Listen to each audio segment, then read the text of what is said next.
Hollywood today is the Oprah of franchising. Look under your chair and you'll find a cinematic universe just for you.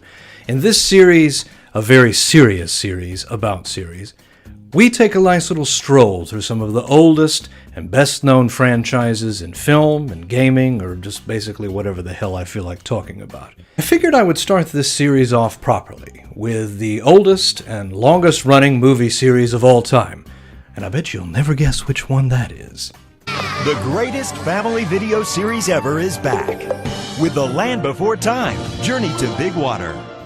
Exactly, Godzilla. Godzilla alive! Stalking across the world, crushing all before it. The Godzilla franchise has been around since 1954 and is still going on to this day, with a new movie coming out in May. There are, by my count, in the main series, 34 of these damn things. Each Land Before Time feature-length video is an all-time classic.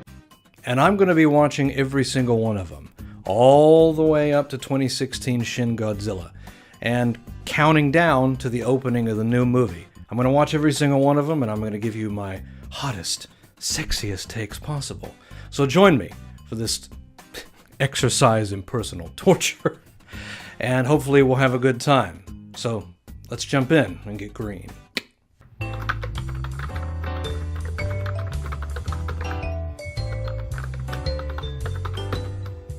My God, it's brilliant. Times New Roman? Really? Oh, yeah.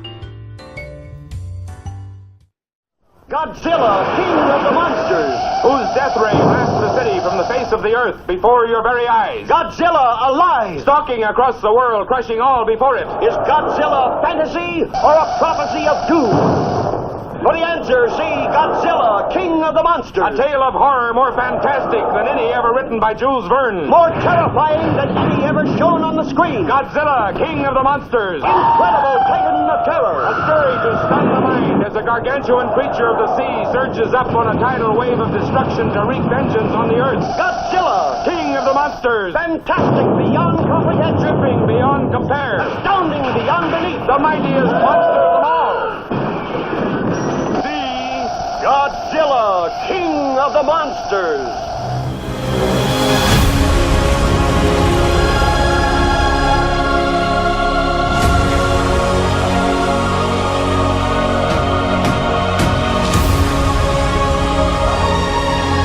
You are out of your goddamn mind!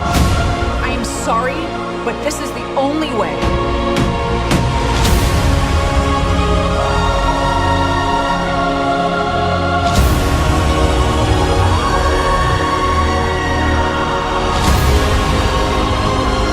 You're a monster. I'm sorry.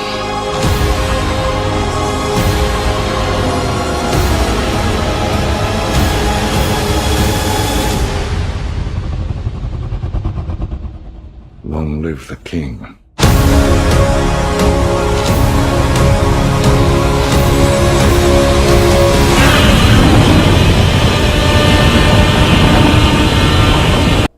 The awakening of reason brings forth monsters? ? I have got to quit drinking. But first, let's have some facts. Godzilla was released by the Toho Company in 1954 and directed by Ishiro Honda. It is the first film in the Godzilla series and the first in its Showa series of films that run up to 1975. Toho's Godzilla films are divided into three main series: the Showa series, which ran from 1954 to 1975, the Heisei series, which ran from 1984 to 1995, and the Millennium series, which ran from 1999 to 2004. It also has two American remakes, one in 1998, we won't talk about that one, and again in 2014 with a sequel on the way, and one Japanese remake titled Shin Godzilla, released in 2016. And now you know! I am freshly Godzilla'd, and let's get into this. I have just watched the 1954 Godzilla, also known as Gojira, the original Japanese version, the one that started it all, the OG. So what do I think of it? I think that Gojira, or Godzilla 54, is a C- movie that I'm going to give an A, just because of what it is. If you're familiar with 1950s monster movies and these sort of sci-fi B movies of the era, Godzilla is a bit different, I have to say. I mean, in terms of its clunky special effects, it's very similar in a lot of ways, but also very different.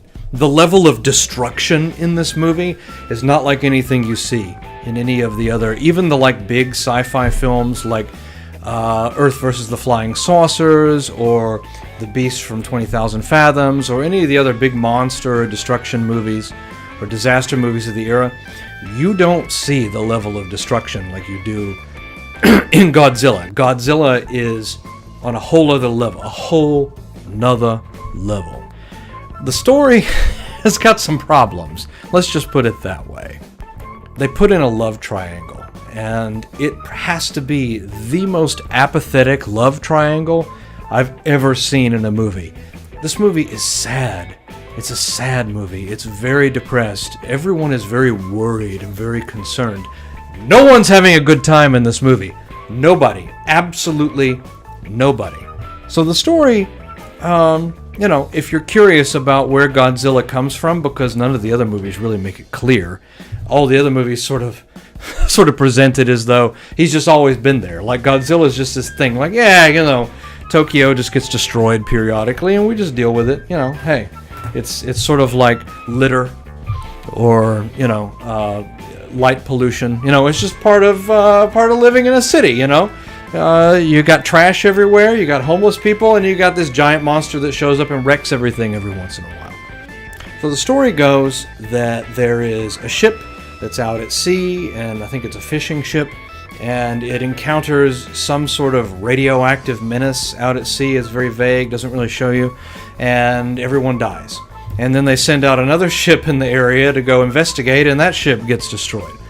Basically, lots of maritime disasters take place until it's revealed that it's this giant monster.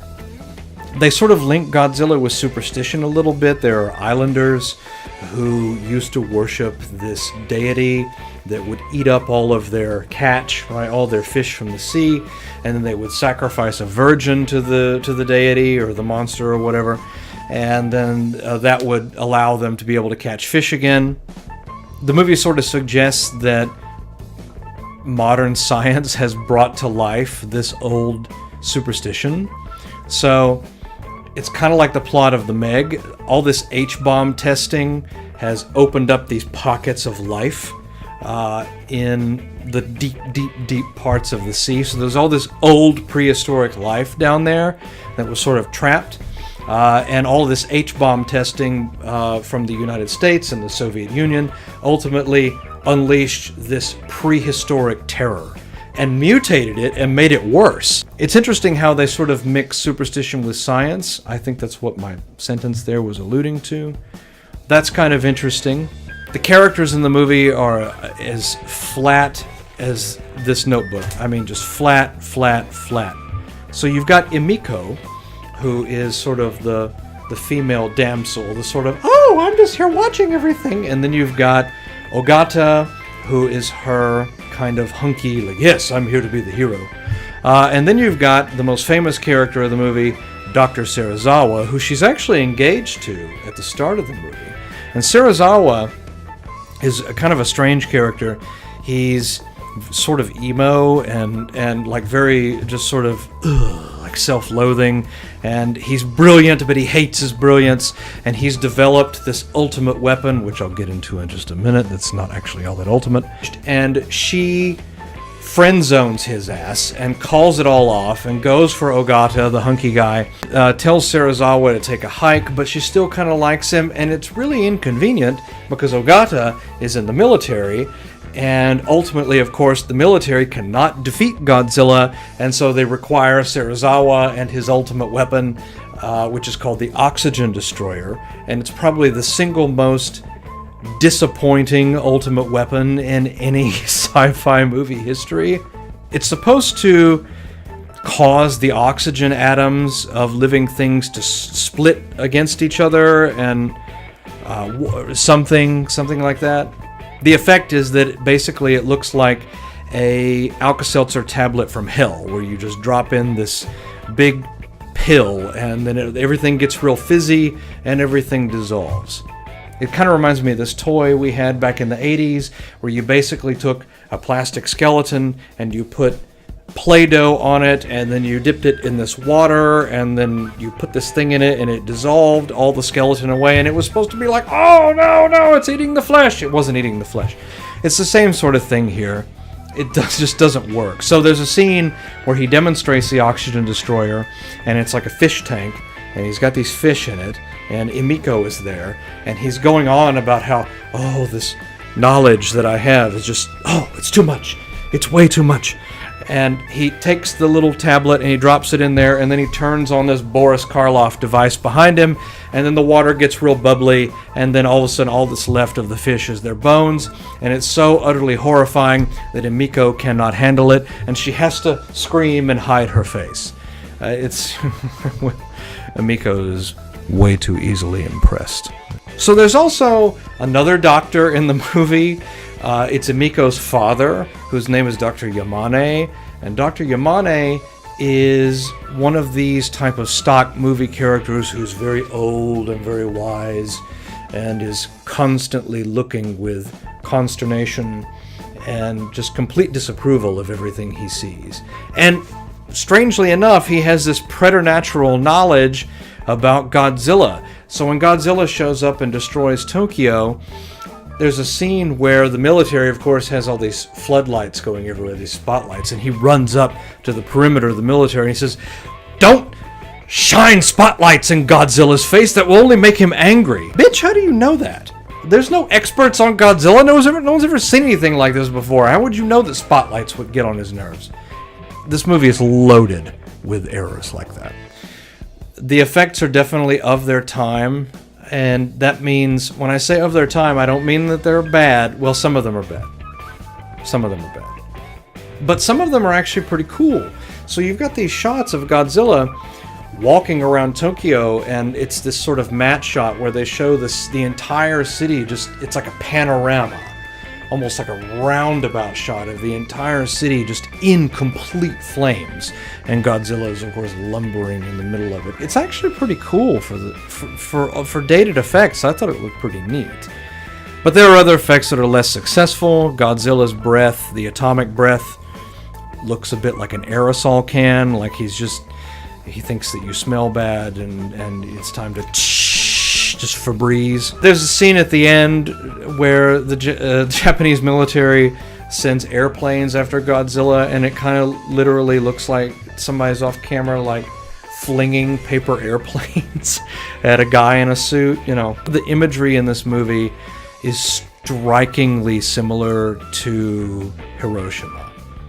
And that's where this movie really kind of stands apart. This movie is an allegory about nuclear testing, and it directly ties in to the Hiroshima bombing. This movie came out in 1954, which is less than 10 years after the bombings of Hiroshima and Nagasaki, and I think that those wounds, it's pretty obvious when you watch the film, those wounds are still bleeding at this point.